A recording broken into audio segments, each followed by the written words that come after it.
Hey, what's going on, everyone? Legend coming at you today from Universal Orlando Resort, where it's update day. I got Molly with me today. Yep. We're gonna check out the park, see what's going on with that Jurassic Park roller coaster construction. Unfortunately, they closed a lot of rides, so we're gonna take a look at that. And there's some new food options. So let's go check out the parks. Let's kick off the tour of Universal Orlando by checking out, of course, the new Jurassic Park roller coaster construction. The track work looks done.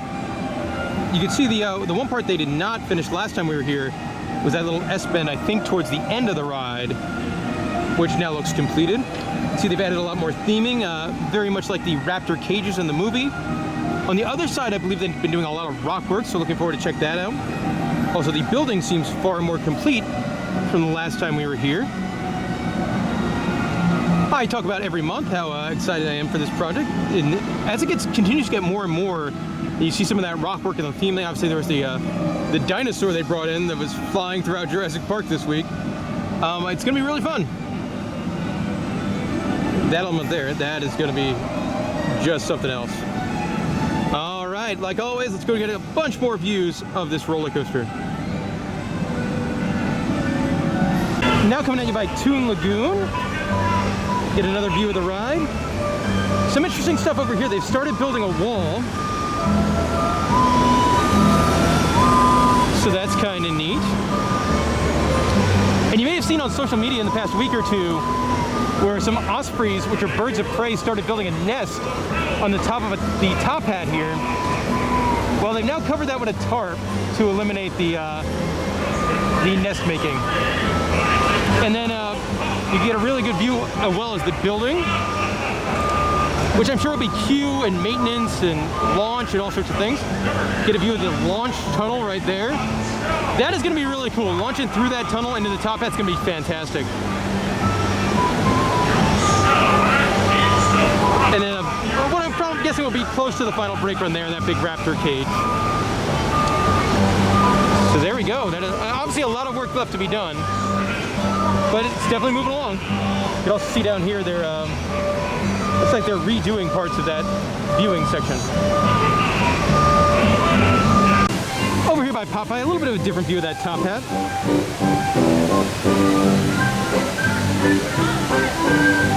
Now coming at you from the Jurassic Park area, and you can see the rock work is really starting to take shape. Over here you have it kind of chicken wired out, but then if you look over there, it's more what the finished product's going to look like. And it looks tremendous. Like, this is gonna be so, and just some of the head chopping effect, like going through the rock work like that or upside down above it. Like, this is the section of the ride I'm really excited about. It's kind of a ride of two halves, with this part with all the rock work and then the part by the lagoon. And this is definitely the part I'm more excited for. You can see him doing something there, like moving a big piece in, as this is a very active construction site. So kind of cool to get to see them doing stuff. That big crane. Another view from Jurassic Park here. Again, that airtime hill there in between the rock work, that should be really fun. This section there that goes into the rock work. This first half of the ride I think is going to be really, really awesome. Great visuals. You see the tower over there. And a lot of the fencing to kind of give the ride the raptor cage aesthetic here. It's going to kind of match the raptor encounter entrance right across the way. Here's the view from Hogsmeade. This here really hasn't changed a whole lot. This part's been done for a while, and it's going to be more of the just roller coaster section. And here's one final look at the construction over by Mythos. You can see where they're redoing some of the railing kind of things that would protect you from the water. Probably to give you a better view of that inline twist right there, which I imagine is going to be a marquee moment right in front of the Discovery Center building. You do also get a good view of that kind of raptor cage finale type thing. Assuming my camera wants to focus on it. There it goes. So unfortunately, due to budget budget constraints based on the ongoing global health situation and the parks being very slow, Universal did decide to close down a lot of rides temporarily, including Storm Force Acceleratron. That's the first one here in Islands of Adventure. One thing I like is that they did put out like these themed A-frame signs.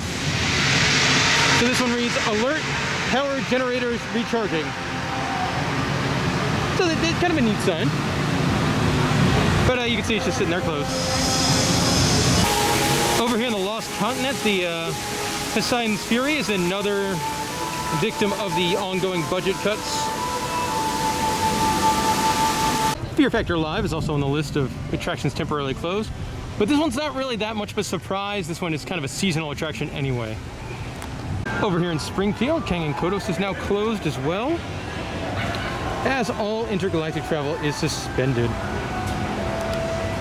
So Barney is also closed, but the characters are all here. And some wizard guy. Sorry, Zach, you can't take me to the show anytime soon. No.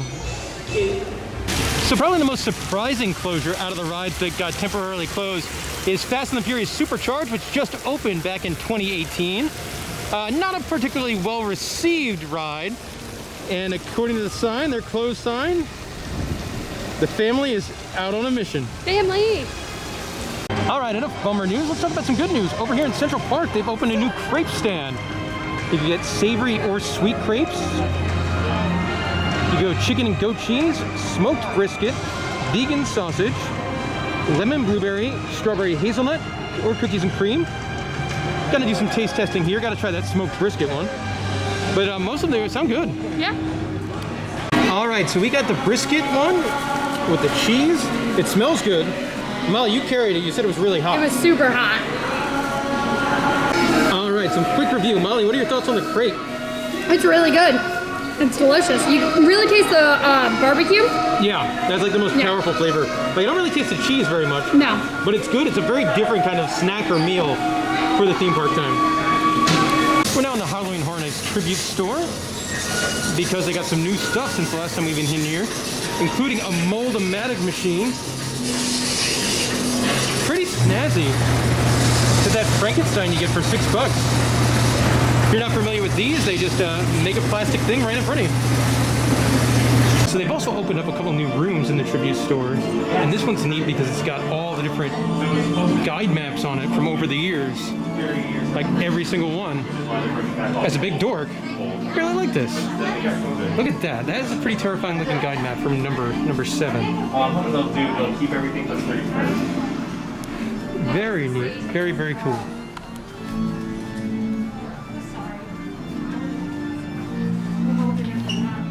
Snazzy. So as part of the tribute store now is a spooky bakery.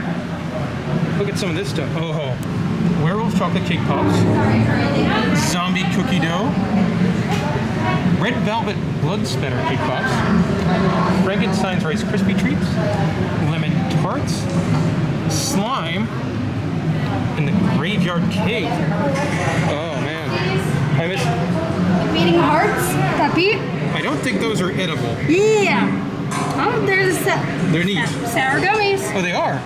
Yeah. You could eat those? I believe so. That is odd. Anyway, continue. Oh man. Those look good. This is bacon cheddar scallion waffle sticks. And Beetlejuice inspired hot dog. And some giant donuts. A little bit more of the detail in the snack bar room. I believe they're going to have one of those print-on-demand t-shirt kind of things over here. It's just not quite functioning yet. And then the next room is Beetlejuice, which is pretty cool looking. Some neat photo ops and lots of Beetlejuice merchandise. Better look at some of the Beetlejuice merchandise. And the shirt's pretty neat. And you got a couple of pumpkin guys as well. Well, not pumpkin guys. That's I guess some of the popular Scare Zone characters throughout the years. And obviously one with the icons on it. And Beetlejuice hats. And shorts. I guess if you were to poop yourself. Yeah, why not? And then what do we have here? Socks? Beetlejuice socks. They're really kind of cool. I like the one with the monster on it. Yeah, yeah. That one's neat.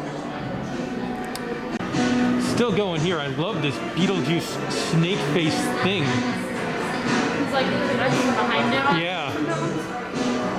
And then you do have some glasses over here with some of the icons on it. So like here's one for Jack the Clown. Cool. Oh, I don't like these. These are not dishwasher safe. I know Universal's been doing them a lot. And I don't want something that's not dishwasher safe because I'm lazy. And one final look at the Beetlejuice room, including the checkout area. Wacky doors as well, big and small. And then it looks like you just head on back on out. Love the detail in here. Put some work into the store this year, definitely. Looks like it could be messy, but we went with the werewolf cake pop. Molly, give it a taste. I love cake pops. Pretty good. And it's pretty adorable too. So Universal has more face masks that came out. These were all obviously designed for the Horror Nights event that's not happening, including a Beetlejuice mask, a mask with some of the various icons on it. This one I just hate. It looks like Jack the Clown's face. I think that's what it's supposed to be. And then a mask for Halloween Horror Nights 2020, an event that's not happening. My friend's getting it. We bought one for Kenny. Yeah. Oh, okay. Yeah. But I don't. Out of all of them, I think I probably like that one the best, followed by Beetlejuice. I like Beetlejuice. So we didn't visit till late in the month this time, so they're out of the pass holder pin. But this is the pass holder magnet of the month. It's really cool. Jaws, Men in Black, Jurassic Park, and E.T. Very neat, and it's right next to a whole bunch of merchandise here for Scooby-Doo celebrating 50 years. Speaking of that, we just watched Scoob, the new animated film. Really good. That was very enjoyable. Really heartwarming and funny. Yeah. So just got off the river adventure ride, and it's not in the best of shape. Lots of broken effects on this thing. The dinosaur that pops up to knock you off course, he was just up and had a painful look on his face. The doors didn't open. The first dinosaur looked really good though. Yeah. But that was about it. The box didn't drop, and the T-Rex had a broken arm. So just to give you an idea of how uncrowded the parks are right now, we just waited about 5 minutes for the Hagrid's Magical Creatures motorbike adventure here at about 2:30 in the afternoon. So a very quiet day here at the park. So through September 30th is Universal Orlando Pass Holder Days, and as part of that, there's a whole bunch of different food options. There's a whole bunch throughout the resort. The one that really interests me is this big donut that's heart-shaped here at Voodoo Donuts. The filling is a strawberry lemonade, which is very different. Now, Molly, it's also a big donut and more expensive than the normal Voodoo donut. It's like $3.75. But that is a sizable donut. I am getting a filling, but the donut's good. And let's finish up this update over here in City Walk, where they're still working on that big store. You can see, I think they got some new steel that has gone up over here. And that'll do it. Fun time at Universal Park was very quiet today. Also very hot, but at least it didn't rain. Good to have some new food options. It was fun. And quite enjoyed it. And the coaster looks great. I want to thank you for watching. Subscribe for more. Thank you.